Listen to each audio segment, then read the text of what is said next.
Hello viewers, welcome to law made easy. आज हम बात करेंगे वारंट्स के बारे में।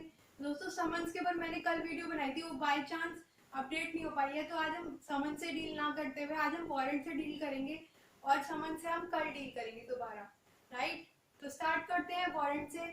आप मेरी वीडियोस क्यों लाइक और क्यों सब्सक्राइब करें। दोस्तों, मैंने इन वीडियो में interconnectivity between CrPC and other provisions करने की कोशिश की है। Also I try to connect with other laws जैसे सीआरपीसी, एविडेंस, आईपीसी, सीपीसी, जो बहुत हेल्पफुल होगा आपको जुडिशियल एग्जाम्स में, लॉ एग्जाम्स में, pre mains as well as interview के लिए बहुत यूजफुल होगा आपके लिए।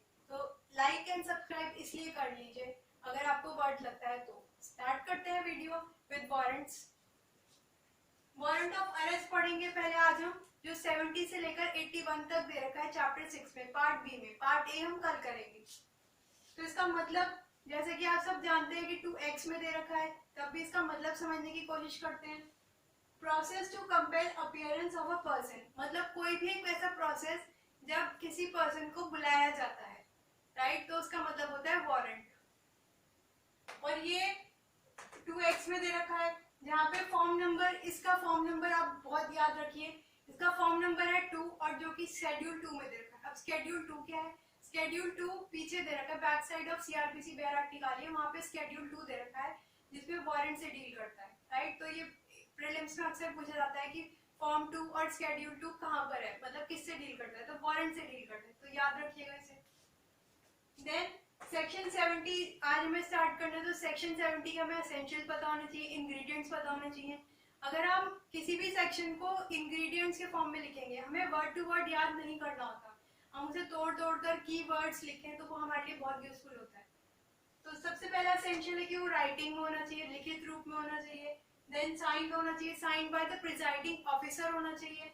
देन स्टैम्प्ड होना चाहिए, स्टैम्प मतलब कि bear the seal of the court, उस पे कोर्ट की सील होनी चाहिए, मोहर होनी चाहिए। राइट, फिर इसमें नेम, एड्रेस और ऑफेंस भी क्लियरली मेंशन होना चाहिए, name of the arrested person, related offence, उसका एड्रेस, टाइम, प्लेस, सब कुछ। और डिस्क्रिप्शन भी मेंशन होना चाहिए जो भी पर्सन अरेस्टेड हुआ है वो उस पर। फिर ये कब तक, इसकी ड्यूरेशन क्या रहती है? इसकी ड्यूरेशन मतलब ये फोर्स में कब तक रहता है? जब तक ये एग्जीक्यूट ना हुआ हो या जब तक ये कोर्ट के द्वारा कैंसिल ना हुआ हो, तब तक ये फोर्स में रहता है। तो ये अक्सर पूछा जाता है कि इसकी ड्यूरेशन क्या है, कब तक ये फोर्स में रहता है। प्रीलिम्स में अक्सर आता है, जो गलत कर देते हैं। तो ये जब तक एग्जीक्यूट ना हो या जब तक कैंसिल ना हो, तो ये ध्यान रखिएगा। देन 71 में बेलेबल वारंट दे रखा है, एक टर्म सुना होगा आपने, बेलेबल वारंट। तो ये अक्सर पूछा जाता है एग्जाम्स में कि बेलेबल वारंट कहाँ पे दिया गया है, 71 सेक्शन में दिया गया। अब इसका मतलब जानने की कोशिश करते हैं। अगर कोई भी पर्सन अरेस्टेड है, मान लो कोई पर्सन अरेस्टेड है और उसने एग्जीक्यूट किया है एक बॉन्ड, मतलब उसने साइन किया है एक बॉन्ड, उसने एक फिल किया है बॉन्ड जिसपे वो कहता है कि ठीक है, मैं फर्निश करता हूँ श्योरिटीज, मतलब मैं इस पे कुछ अमाउंट रखता हूँ और आप फिर मुझे रिलीज कर दीजिएगा। Gives a security for attendance, और जब भी मेरे को बुलाया जाएगा आई विल अपीयर, मैं प्रेजेंट होऊंगा जब भी मुझे बुलाया जाएगा, या मेरी सिक्योरिटी रख लीजिए, और जब मुझे बुलाएंगे तो मैं अपीयर हो जाऊंगा। तो इसे कहते हैं बेलेबल वारंट, जो कि सेक्शन 71 में दे रखा है। याद रखिएगा, ये बहुत इंपॉर्टेंट है। देन सेक्शन 72 में दे रखा है, जनरल रूल ये होता है कि वारंट डायरेक्टेड टू वन और मोर पुलिस ऑफिसर, हमेशा वारंट जो है वो एक या एक से ज्यादा पुलिस ऑफिसर को किया जाता है। लेकिन सेक्शन 72 जो है वो इसका एक्सेप्शन है। इसमें अदर देन पुलिस ऑफिसर, मतलब पुलिस ऑफिसर के अलावा कोई और भी वारंट इशू कर सकता है। और ये कब हो सकता है? जब हमारे पास पुलिस ऑफिसर ही प्रेजेंट ना हो या फिर बहुत नेसेसरी सर्कमस्टांसेस बन गई हैं, तब हम 72 के हिसाब से चल सकते हैं। राइट, नेसेसरी टू अरेस्ट, बहुत जरूरी हो गया है कि अरेस्ट करना है और पुलिस ऑफिसर अवेलेबल ही नहीं है, तो इन दो कंडीशन में 72 के अकॉर्डिंग कोई other person other than police officer भी अरेस्ट कर सकता है। राइट, फिर प्राइवेट पर्सन के बारे में बात करते हैं। प्राइवेट पर्सन जैसे आप, हम लोग भी अरेस्ट कर सकते हैं, वारंट इशू कर सकते हैं, लेकिन इसमें 3 कंडीशंस हैं कि या तो अरेस्टेड पर्सन जो है वो भागा ना हो, एस्केप ना हुआ हो, एस्केप कन्विक्ट ना हो, ना ही वो प्रोक्लेम्ड ऑफेंडर हो, मतलब भगोड़ा ना हो, या फिर उसने नॉन बेलेबल ऑफेंस ना किया हो। राइट, तो ये 3 कंडीशंस हुई, और ये सब विद इन हिज जुरिसडिक्शन होना चाहिए, मतलब एक सीमा के अंदर अंदर होना चाहिए। सीमा से बाहर नहीं होना चाहिए, तो ये याद रखिएगा। देन इसके ऊपर एक केस है state versus CBI Dawood, state versus CBI Dawood. इस वाले केस में कहा था मैजिस्ट्रेट के पास पावर है कि वो ड्यूरिंग द इन्वेस्टिगेशन अरेस्ट कर सकता है, वारंट इशू कर सकता है अरेस्ट के लिए ड्यूरिंग द इन्वेस्टिगेशन, राइट। फिर मोड ऑफ एग्जीक्यूशन बताया 74 में। 74 में ये बताया कि अगर कोई पुलिस ऑफिसर कॉम्पिटेंट है तो वो एक इंडोर्समेंट करेगा, मतलब साइन करेगा एट द बैक या फिर उसी के ऊपर दूसरे पुलिस ऑफिसर का, और वो इंडोर्समेंट होना बहुत जरूरी है। अगर कोई वारंट विदाउट इंडोर्समेंट है तो वो इलीगल माना जाएगा। तो इंडोर्समेंट की वैल्यू बहुत है, अगर इंडोर्समेंट नहीं होगा तो इलीगल कहलाएगा वो, राइट। देन नोटिफिकेशन सेक्शन 75 में दे रखा है नोटिफिकेशन ऑफ वारंट हम इशू करेंगे, मतलब जिसके पास भी पुलिस ऑफिसर के पास अथॉरिटी है अरेस्ट करने की, तो वो वारंट उसके पोजेशन में होना चाहिए। ये मैंडेटरी है कि उसके पोजेशन में होना चाहिए, और जिस पर्सन को अरेस्ट कर रहा है उसको वो दिखाना पड़ेगा। ऐसे ही नहीं कि आर्बिट्रेरली यूज कर लिया, उसको वो दिखाना पड़ेगा और उसकी खुद की पोजेशन में होना चाहिए। तो ये 75 में बताता है।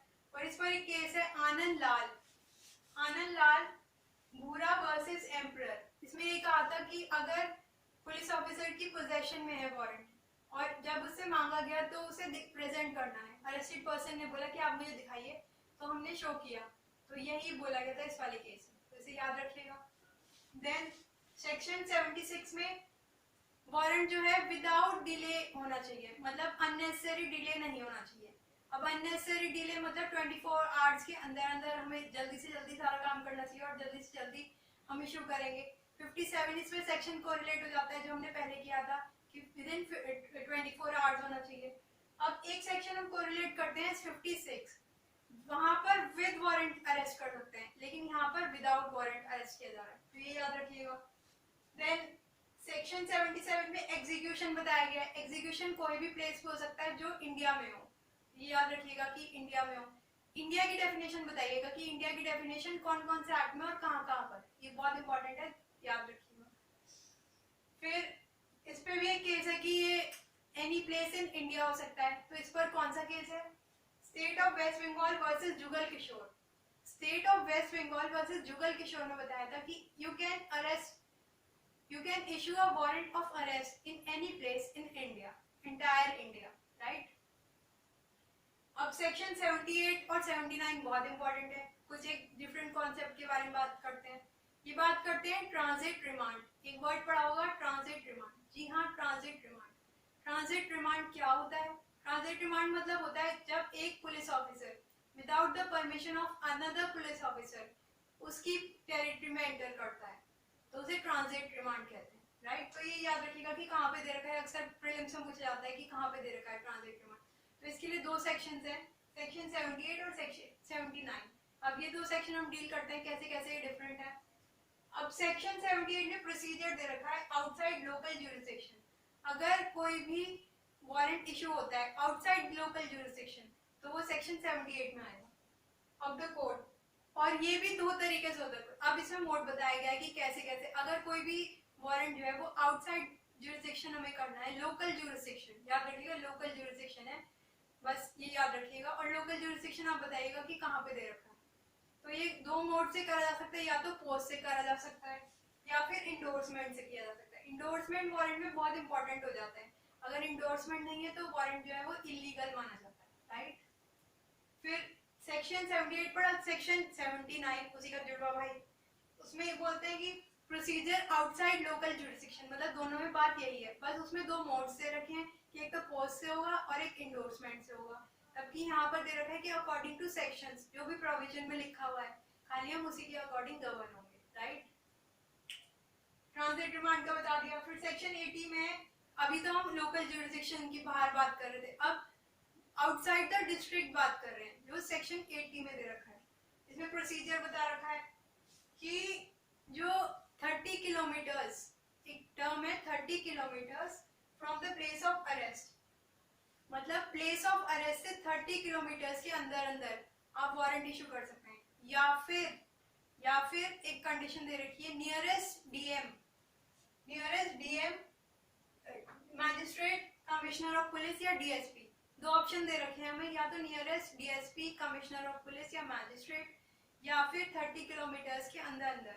अगर इन दोनों कंडीशंस को हम फॉलो करते हैं तो हम सेक्शन 80 में होंगे। अब एक क्वेश्चन था, याद रखिएगा 53A, आपने पहले पढ़ा होगा। 53A में लिमिट दे रखी है, उसमें लिमिट दे रखी है 16 किलोमीटर्स। 16 किलोमीटर्स की एक लिमिट दे रखी है जो बहुत इंपॉर्टेंट हो जाती है। तो ये लिमिट्स अक्सर एग्जाम्स में पूछ जाती है, तो याद रखिएगा। देन सेक्शन 81 में इसका प्रोसीजर दे रखा है कि अगर बेलेबल ऑफेंस होगा तो क्या होगा, और अगर नॉन बेलेबल ऑफेंस होगा तो क्या होगा। तो प्लीज बताइएगा, बेलेबल ऑफेंस सेक्शंस में हमने डिस्कस किया था, डेफिनेशंस में कहाँ पे दे रखा है। प्लीज कमेंट और प्लीज पार्टिसिपेट करने की कोशिश कीजिए, आपके लिए बना रहे हो मैं वीडियो और आपके लिए बहुत हेल्पफुल होगा। तो इसमें अगर बेलेबल ऑफेंस है तो अरेस्टेड पर्सन अगर ready to give the bail है, मतलब वो श्योरिटी करने के लिए तैयार है, तो उसे बेल हत्या दे दी जाएगी, राइट। और एग्जीक्यूटिव मैजिस्ट्रेट इसमें देगा, फिर वही डीएसपी या फिर कमिश्नर ऑफ पुलिस। मतलब अगर अरेस्टेड पर्सन तैयार है कि मैं श्योरिटी दे रहा हूँ, तो ये लोग भी जल्दी से जल्दी उसे बेल दे देंगे बेलेबल ऑफेंस में। और नॉन बेलेबल ऑफेंस में थोड़ा मुश्किल होता है, तो सीजीएम या कोर्ट ऑफ सेशन जो हायर मैजिस्ट्रेट्स हैं वो डॉक्यूमेंट्स चेक करेंगे और इंफॉर्मेशन चेक करेंगे और फिर ही उसे बेल देंगे। वो डिस्क्रिशनरी पावर है, राइट। फिर इसके ऊपर भी केस है इसी 81 से रिलेटेड, अरुण सिंह वर्सेस दिल्ली। इस वाले केस में भी ये बताया गया था बेलेबल ऑफेंस पे क्या होगा और नॉन बेलेबल ऑफेंस पे क्या होगा। तो ये था हमने किया 71 से 81 तक, 70 से 81 तक डिस्कस। अब हम जानते हैं कि समन्स और वारंट्स में क्या डिफरेंस है। तो समन्स जो है, समन्स से बचना एक अपराध है, लेकिन वारंट से बचना एक अपराध नहीं है। मैंने ऐसा क्यों कहा, ये एक बहुत इंपॉर्टेंट टैगलाइन है कि समन से बचना एक अपराध है जबकि वारंट से बचना एक अपराध नहीं है।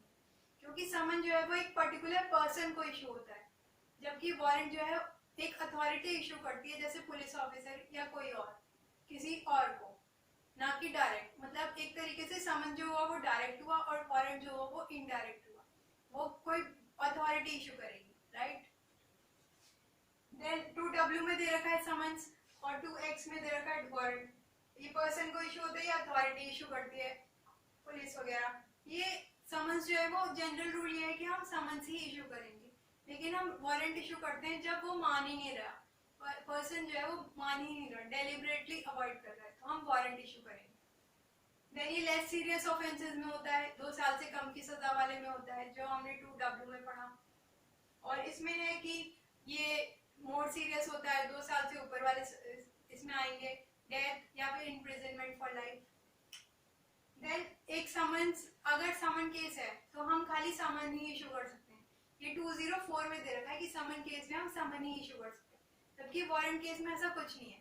वारंट केस में हम समन्स भी इशू कर सकते हैं और वारंट भी इशू कर सकते हैं, हमारे पास ऑप्शन हो जाता है, राइट। फिर सब्स्टिट्यूटेड सर्विस, इसमें समन्स में पढ़ा था हमने, जो हम कल डिस्कस करेंगे, और इसमें ऐसा कुछ नहीं है। फिर यहाँ पे बता दिया मैंने कि समन से बचना एक अपराध है और वारंट से बचना एक अपराध नहीं है। तो ये था कुछ डिफरेंसेस और प्रोविजन से रिलेटेड और केस लॉ से रिलेटेड और इंटरकनेक्टिविटी मैंने करने की कोशिश की है, जो आपको बहुत हेल्प करेगा। तो प्लीज ध्यान रखिएगा अपना, और प्लीज मेरे को थोड़ा, मैंने कल समन्स बनाया था, वो बाय चांस मिस हो गया, तो प्लीज आप कल बना देंगे, तो ध्यान रखिएगा उस चीज को। थैंक यू वेरी मच, मिलते हैं कुछ नए वीडियोस के साथ। कल हम समन्स करेंगे और उसके बाद proclamation and attachment. Thank you.